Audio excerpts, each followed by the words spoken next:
Območno združenje slovenskih častnikov Slovenska Bistrica je minulo soboto na strelišču Velenik izvedlo tekmovanje v streljanju z avtomatsko puško.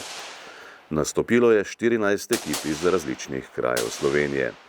Prvo mesto je osvojila ekipa Območnega združenja slovenskih častnikov Domžale, ki je zadela 255 krogov.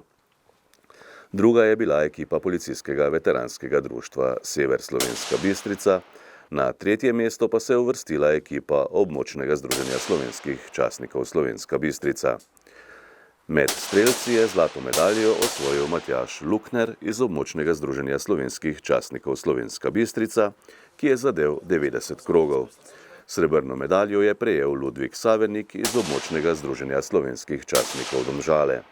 Tretje mesto pa je osvojil Aleš Gostenčnik, član ekipe Policijskega veteranskega društva Sever Slovenska Bistrica.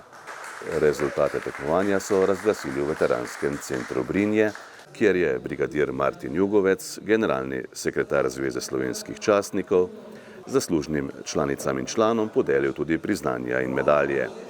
Pisno priznanje Zveze slovenskih častnikov je prejela Romanca Godec.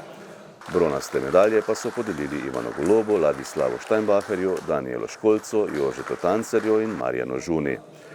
Srebrne medalje so prejeli Robert Belec, Jelka Kropec, Jožef Majcen, Peter Turin in Maksimilijan Vodeb, zlate pa Samuel Gubenšek, Matjaž Lukner in Franc Školc. Prejemnik častnega znaka je Borut Kruder, priznanje za zasluge je prejel Branko Vasa, prejemnik plakete za sodelovanje pa je dr. Ivan Žagar, župan občine Slovenska Bistrica.